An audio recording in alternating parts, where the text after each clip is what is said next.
being wrong shouldn't be a problem. And in fact, if you really look at the math behind it, what you'll notice is that the traders who get paid the most are also wrong the most. Two traders, Darren and Walter, pull back the curtain on profitable trading systems, consistent money management, and profitable psychological triggers. Welcome to the Two Traders Podcast. Welcome to the Two Trader Podcast. I'm Walter Peters, and we've got Darren on the line. And Darren and I today are going to look at this idea of being wrong and whether or not this is something that we should try and avoid, or if there are some hidden side effects to being wrong and what this may do for your trading. So here's the idea. Part of this goes back to what I learned in psychology about children. So Darren, obviously, as you know, got a little bit of a background in psychology, and I went to school for a long time to get these psychology pieces of paper. And one of the things I learned when I was doing my PhD was about how children, and we'll probably get more into this in a later podcast, but the main thing I learned from studying children was that children are okay at taking a stab at things. Whereas by the time we get to adults, we sort of have this idea that we don't want to be wrong, and we do a lot to avoid being wrong. And so what this means is we often stop ourselves from success. And I'll give you an example of something that I heard on a TED Talk, and I thought it was just brilliant. So the guy was talking about children and how this idea of how children will just go for it. And this is one thing that I learned, when I was doing my dissertation in psychology with little kids, was that they would definitely take a stab at it. And in fact, in some ways, children are trained to do so. And if, they'll just blurt out an answer, and if they're wrong, they'll go with another one. So basically what this guy said was his son was in a play which was the Jesus in the manger sort of situation. So Christmas morning or whatever. And his son was playing Joseph. And as you know, the three wise men come to see baby Jesus, and they bring their gifts: frankincense, myrrh, and was it gold? Darren, was that the other one? It was gold, yeah. It was gold, right? I don't want to get my story wrong. I want to get it right, so I don't want to get it wrong.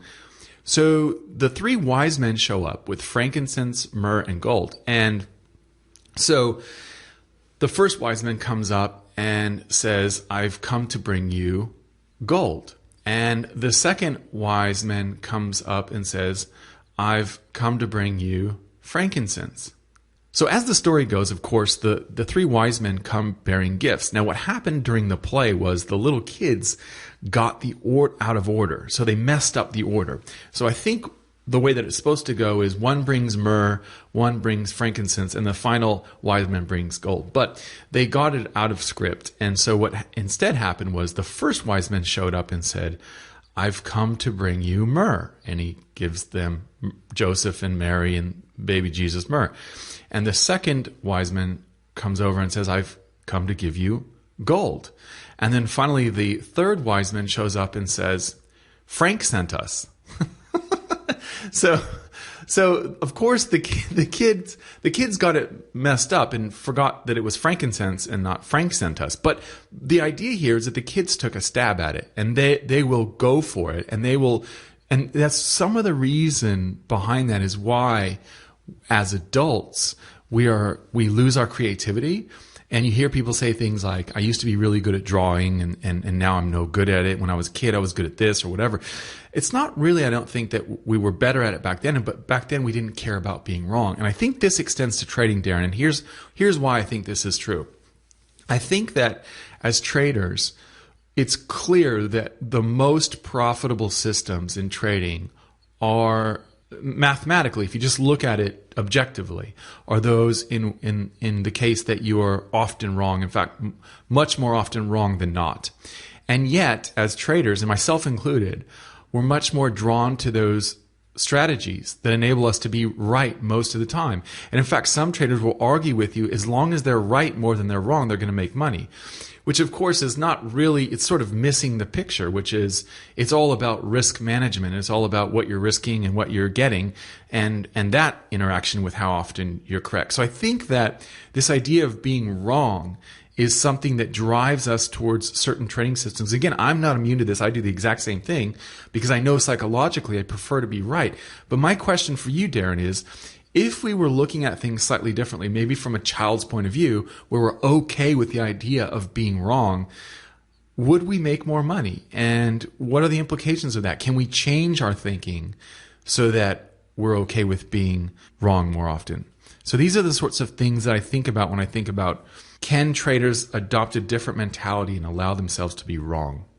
I think definitely it's one of the key problems that traders face, this fear of being wrong and especially losing seems to plague our trading in many aspects. And, you know, I think it goes back to this mindset thing that we've talked about before, where, you know, we're solely focused on the outcome of individual events rather than being able to look at the big picture and being able to sort of focus on the method we're using.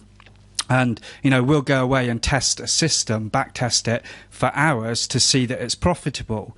But then we find it very hard in the moment to stick to that as soon as we start losing. We seem to sort of take a massive knock from losing, even though we, you know, in our testing it says that we are going to lose.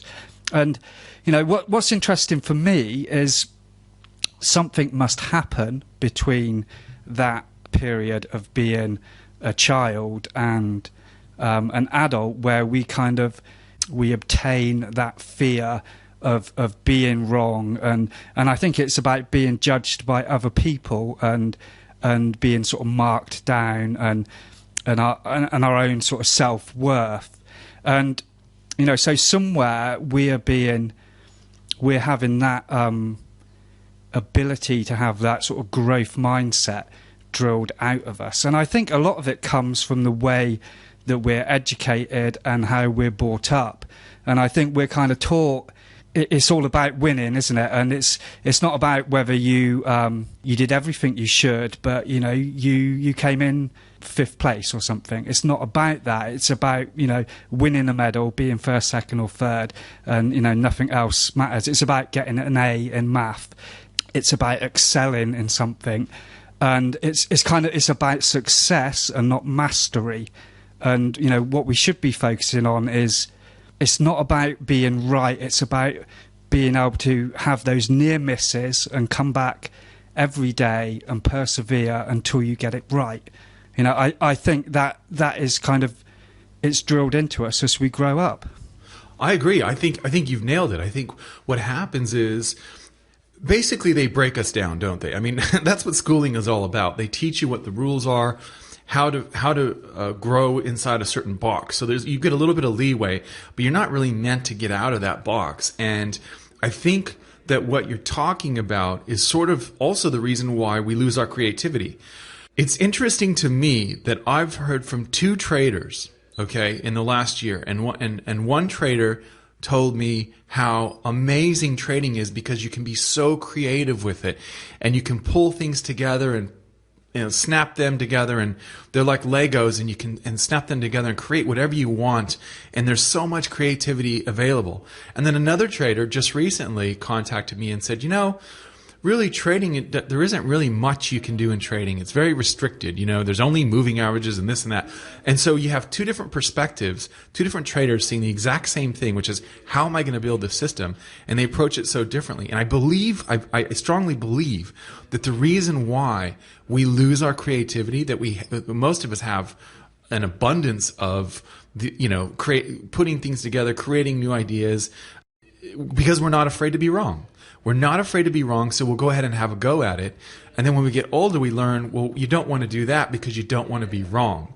And so to me, the real tragedy of schooling is that essentially what it does is it teaches us what not to take a stab at, right? It teaches us where we shouldn't really break out and try something new. And if you look back in just even in science, some of the discoveries in science that were made by people, child psychology was created by a biologist, right? And you go back and see the major discoveries in science, they're almost always made by somebody from outside of that field. And the reason why, of course, is they don't know the rules of that field.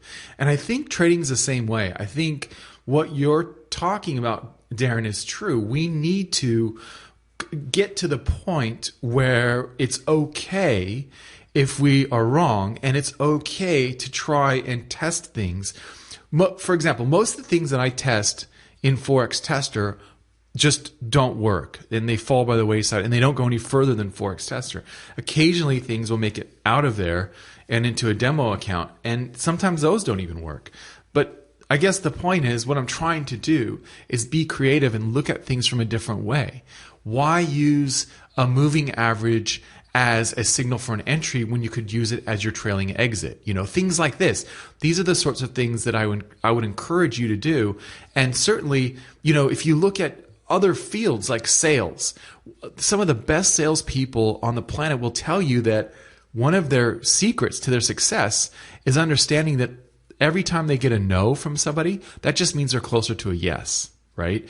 So these are the sorts of things that I think traders can take as well. It may seem like it's a big stretch to go from, selling insurance to taking trades on the euro, but I don't think so. I actually think that they're closely related. And I think that if traders begin to get to the point where we can be okay with being wrong, whether that's being wrong in trying to create a system or being wrong in a particular trade, I think that we can grow from that. And I think that there's more to be learned from being more creative and taking a stab at it than there is, being stuck in this box and thinking, well, I've got to use moving averages and support and resistance because that's what the banks use or whatever. That sort of thinking to me is restrictive and doesn't allow for you to grow. Yeah. I think another problem with trading as well is that, it's never black and white. And, I think we're always looking for, a rational, a reason for our decisions. And often, there's not a clear reason, Is a trailing exit better than a timed exit? Well, it depends on what the market does after you enter, and a lot of our decisions are like that in trading. It's not as clear cut as being right and wrong. It's you weren't right on that occasion. It's how you perform over the long run and not just that one individual decision. People ask me a lot for definite answers. Is this time frame better than that time frame? Well, over certain periods it may well be, but it's not always going to be. There'll always be that level of uncertainty. So, if you have this expectation where when you're really good at trading, that means you're not going to be wrong, then that's where you're going to come unstuck. Whereas if you're realistic and you're expecting to be wrong a percentage of the time, and you can take that on and go forward with that, then you're much more likely to be able to follow your method and your system and trade consistently. Yeah, absolutely. And I think that you've spurred another idea when you say uncertainty, and I think that's the key to it. I think that, and I'm glad that you said that, because to me, that's really what's going on here with being wrong. When we're older, we've learned the rules, and we know with more certainty what the right thing to do is. And when we're younger, things are so wide open and we don't know what's going on. There's so much uncertainty. That's why we take a stab at it. And yet, now as traders, infinite uncertainty. Who knows what's going to happen? Is the euro going to fall 500 pips today? Is your broker going to go broke and you're going to lose your trading account money? Will the central bank step in and change the game? right? All of these things, is there going to be war? Is oil going to go up? Whatever. I mean, all of these things that we're thinking about, wondering what's going on here, we have no idea as traders. And that's what we get paid for. We get paid for taking risk in the face of uncertainty. So, and, we've talked about this before, about the idea of, we create these little systems and reasons why we're taking a trade, and we support that with our own thinking and our own patterns or whatever it is that we rely on. But the key here, I think, is uncertainty. And I think that if you can acknowledge that as a trader, you're getting paid for uncertainty, then you should be okay with being wrong. Being wrong shouldn't be a problem. And in fact, if you really look at the math behind it, what you'll notice is that the traders who get paid the most are also wrong the most. Generally speaking, those traders that have huge fat accounts and make much more money per dollar at risk than anyone else, those are the traders that are okay with being wrong. Of course, they also sit on their trades, but that's another podcast, isn't it? But yeah, so I guess to me, the main point here is this idea of uncertainty and how being wrong is related to that. Yeah, definitely agree. And I read. I don't know if you know Denise Scholl. She's done a lot on sort of neuroscience and how we make decisions, and she made in one of her blog posts, she made a really good point about don't be afraid to make mistakes, because the mistakes you make, you learn so much more from than when you get everything right. Because when you get everything right, then you pat yourself on the back. You get a little bit too cocky and a bit self-sure, and then you tend to make mistakes further down or following that. Whereas if you can make mistakes and get things wrong and still go about things in a methodical way, you'll learn a lot from that, and that will serve you better in the long run. So yeah, don't be afraid of it. Absolutely, and the research that I've seen says the same thing about entrepreneurs. The entrepreneurs that just go for it and don't hold back and don't wait for everything to be perfect, those are the ones that accelerate their learning curve, right? And their business along with it, because they're the ones that are just doing it and then learning and then redoing it and then learning some more.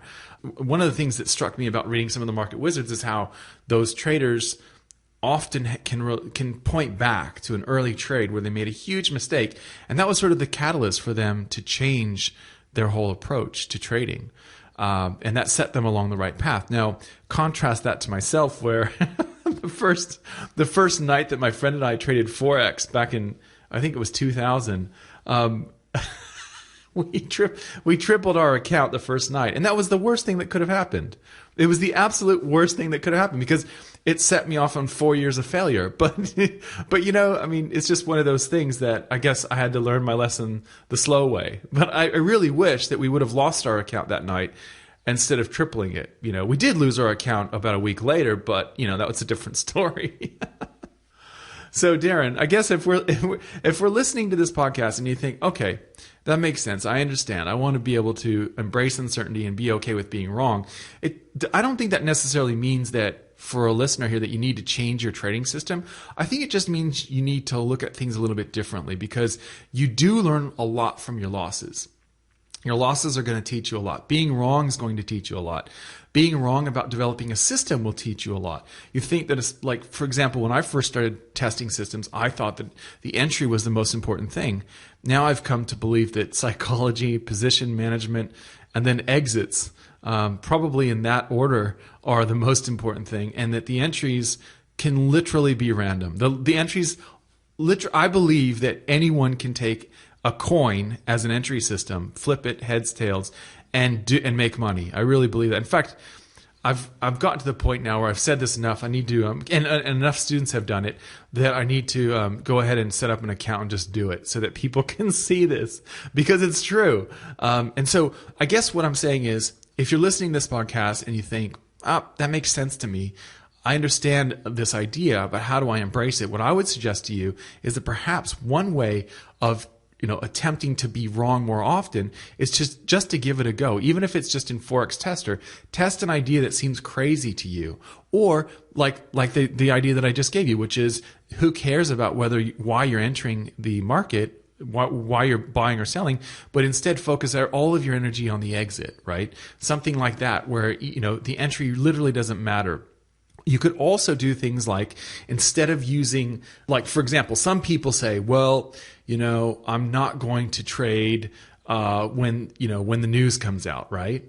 Well, what if you actually opened up a demo account and every time the news was released, you took a trade, right? Just to break out of your mold, just to see what you could do. So every time the CPI or the jobs report or the interest rate announcement for that particular country is released, just take a trade and see if you can do that. One thing that I also did once in a webinar was, we had everyone agree. We were looking at, I think, a 1 minute chart or maybe like a 5 minute chart. And I said to everyone, I said, I think pretty sure it was a 1 minute chart. I said, now where do we think that the euro is going? And I waited till we had an agreement. Most of the people in the webinar said, yeah, the euro is going to go down. Look at that. It's falling like crazy. And so, which of course, you can always make a 1 minute chart look like, GFC, right? So I did that. And as soon as everyone said, yeah, it's falling, it's going to fall off the cliff, then we bought it. And then we came back to it at the end of the webinar, and it actually made money. And there was very little drawdown, maybe like 5 or 6 pips. So these are the sorts of things that I'm talking about when I'm saying, try and just break out of your thinking and attempt to be wrong. Because I think that what you learn from that is invaluable. What about you, Darren? Do you have any tips for people listening in terms of, what can we do to expand our horizons and get to the point where we're okay being wrong, we're okay being more creative, we're okay learning from our mistakes? What can we do for that? I think if you're perhaps this one of the traders who's perhaps happy with your system, but you tend to sort of take your losses badly. So when you're sort of wrong, you traded your system and you take that really badly. And I know how that feels. It feels really bad when I have a losing day. I hate it. I really hate it. But I used to go through a cycle of then taking a long time to recover from that, because I'd then kind of tweak my strategy a little bit and then have a sort of a spree of losing because I'd change things, and then I'd get completely muddled before eventually going all the way back to the original strategy I had, and then thinking, oh God, why didn't I just stay here in the first place? So what I would say is, when you've been wrong and you've had a losing period, have some sort of blocker before you change anything. And the best one I've ever read about was the one where if you're going to make a change, you have to get a pen and paper and write down what you're changing and why. And something weird happens in the brain then, and before you know it, you realise that you weren't actually wrong, you just had a losing day, and actually changing your strategy is wrong, and then it kind of blocks you from making that bad decision. So that's the little nugget I'd take away from it. Great. That's an excellent one. Thanks for that, Darren. We will see you in the next podcast. Take care.